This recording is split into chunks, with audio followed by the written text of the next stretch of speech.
రాష్ట్రంలోని 4 triple IT క్యాంపస్లలో పూర్తి స్థాయి శాశ్వత మౌలిక సదుపాయాలు కల్పించేందుకు ప్రభుత్వం కట్టుబడి ఉందని రాష్ట్ర విద్యా ఐటీ శాఖ మంత్రి నారా లోకేష్ స్పష్టం చేశారు. శాసనసభలో దీనిపై మాట్లాడిన ఆయన ఈ క్యాంపస్ల అభివృద్ధికి అవసరమైన నిధుల సమీకరణ కోసం ప్రత్యేకంగా కృషి చేస్తున్నామని తెలిపారు. నిధుల కోసం ఇప్పటికే ఆర్థిక శాఖ మంత్రితో చర్చలు జరిపామని లోకేష్ వెల్లడించారు. కేంద్ర ప్రభుత్వం కొత్తగా తీసుకొచ్చిన సాస్కి పథకం ద్వారా నిధులు రాబట్టేందుకు ప్రయత్నిస్తున్నామని తెలిపారు. ఇందుకోసం డీటెయిల్డ్ ప్రాజెక్టు రిపోర్టులు డిపిఆర్లు సిద్ధం చేస్తున్నామని, తద్వారా కేంద్రం నుంచి వీలైనంత ఎక్కువ నిధులు సాధించాలని లక్ష్యంగా పెట్టుకున్నామని వివరించారు. అధ్యక్ష, 99 పైసలకి మీరు ఎందుకు భూమి ఇస్తున్నారని సభ్యులు నన్ను ప్రశ్నించారు. అధ్యక్ష, it is the policy of the government.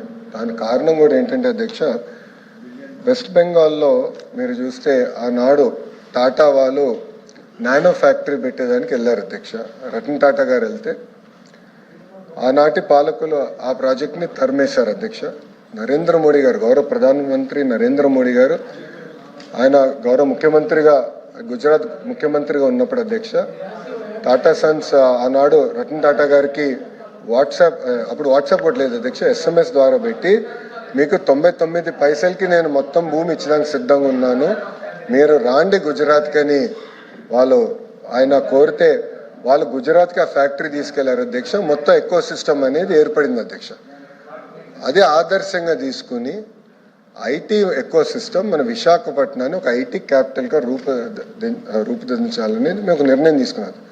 ఒక ప్లాన్ ప్రకారం మేము ముందలు తీసుకెళ్తున్నాం. ఇక్కడ ఏంటంటే అధ్యక్ష, మొత్తం ఎకో సిస్టమ్ అనేది ఏర్పాటు చేయాలి. అధ్యక్ష, ఏపీఐఏసీలు ఐటీ భవనాలు కట్టలేదు. అధ్యక్ష, ఎప్పుడు కట్టలేదు. దిస్ ఓన్లీ బిల్డింగ్ అధ్యక్ష, అది మిలీనియం టవర్స్ అని ఒకే ఒక బిల్డింగ్ కట్టారు.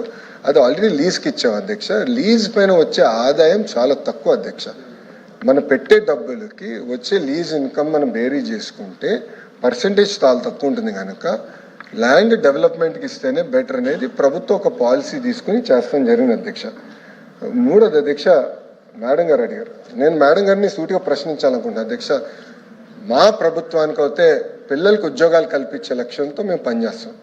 గవర్నమెంట్కి 2 రూపాయల ఆదాయం తగ్గినా పర్వాలేదు, ఇచ్చిన హామీ 20 లక్షల ఉద్యోగాలు మేము కల్పిస్తాం. That is our policy. లేదు మీకు ఆదాయం ఎక్కువ కావాలని పాలసీ మీకుంటే అది మీ పాలసీ. మా ప్రభుత్వం పాలసీ అయితే ఉద్యోగాల కల్పన అనేది ప్రభుత్వం పాలసీ. అధ్యక్ష, ఇంకోటి అధ్యక్ష, MSME పార్క్స్ గురించి ప్రశ్నించారు. అధ్యక్ష, 175 నియోజకవర్గాలు MSME పార్క్స్ ఏర్పాటు చేయాలనేది ప్రభుత్వం నిర్ణయం తీసుకుంది. అక్కడ లోకల్గా భూములు మనం తీసుకుంటున్నాం, డెవలప్మెంట్ మొత్తం ఎకో సిస్టమ్ క్రియేట్ చేస్తున్నాం. అధ్యక్ష, అంతేకాకుండా ప్రైవేట్ పార్క్స్ కూడా చేయొచ్చని మేము పర్మిషన్ ఇచ్చాం. అధ్యక్ష, అంటే 10 ఎకరాలు ఉన్నా 20 ఎకరాలు ఉన్నా 200 ఎకరాలు ఎవరి దగ్గరనైతే భూమి ఉందంటే వాళ్ళు ప్రైవేట్ పార్క్స్గా తయారు చేసుకుని వాళ్ళు ఆ పార్క్లో ఇన్ఫ్రాస్ట్రక్చర్ అంతా ఏర్పాటు చేసి వాళ్ళే అది మార్కెటింగ్ చేసి అమ్మకం పెట్టి వాళ్ళు చేసుకోవచ్చు. అధ్యక్ష, దాంట్లో అద్భుతమైన ఉదాహరణ శ్రీ సిటీ, ప్రైవేట్ రంగంలో శ్రీ సిటీ ఉంది. అధ్యక్ష, శ్రీ సిటీ ద్వారా ఒక ఎకో సిస్టమ్ అనేది ఆ ప్రాంతాల్లో కూడా ఏర్పడింది. అధ్యక్ష, ఇంకోటి AMTZ అధ్యక్ష, విశాఖపట్నంలో మెడికల్ డివైసెస్ మ్యానుఫ్యాక్చరింగ్ కూడా ఒక ఎకో సిస్టమ్ ఏర్పాటు చేశాం. అధ్యక్ష, మీరు చూస్తే ఈరోజు ఒక వైబ్రెంట్ ఎకో సిస్టమ్ ఉంది. అధ్యక్ష,